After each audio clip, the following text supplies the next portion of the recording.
April 29, 2018 3:41 p.m. Last updated, April 29, 2018 5:49 p.m. Kim Jong-un plans to invite experts and journalists from the United States and South Korea when Communist North Korea shuts its only known nuclear test site in May, Seoul officials said, as U.S.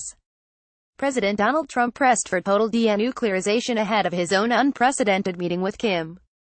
On Friday, Kim and South Korean President Moon Jae-in vowed complete denuclearization of the Korean peninsula in the first inter-Korean summit in more than a decade. North Korea's state media had said before the summit that Pyongyang would immediately suspend nuclear and missile tests, scrap its only known nuclear test site and instead pursue economic growth and peace. Kim told Moon that he would soon invite the experts and journalists to open to the international community the dismantling of the facilities, the Blue House said on Sunday. The United States will get to know once our talk begins that I am not the kind of person who will use nuclear weapons against the South or the United States across the Pacific, Moon's press secretary Yoon Young-chan quoted Kim as saying.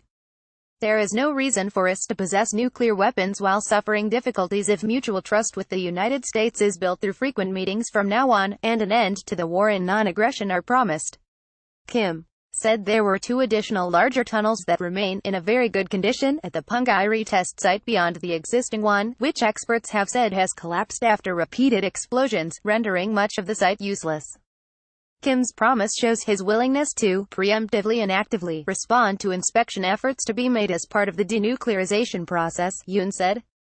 To facilitate future cross-border cooperation, Kim pledged to scrap the unique time zone Pyongyang created in 2015. He said the North would move its clocks forward 30 minutes to be in sync with the South, 9 hours ahead of Greenwich Mean Time. Kim also reaffirmed that he would not use military force against the South and raised the need for an institutional mechanism to prevent unintended escalations, Yoon said. Late Saturday, President Donald Trump told Moon in a phone call that he was pleased the leaders of the two Koreas reaffirmed the goal of complete denuclearization during their summit, Seoul officials said on Sunday. During a Middle East trip on Sunday, U.S. Secretary of State Mike Pompeo said Washington would require North Korea in any deal to take irreversible steps to demonstrate its commitment to denuclearization.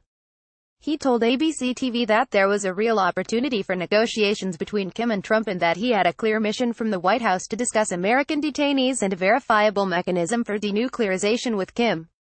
Trump is also preparing to pull the United States out of the international 2015 nuclear deal with Iran, reached under his predecessor, Barack Obama, barring an agreement in talks with European partners to tighten its terms.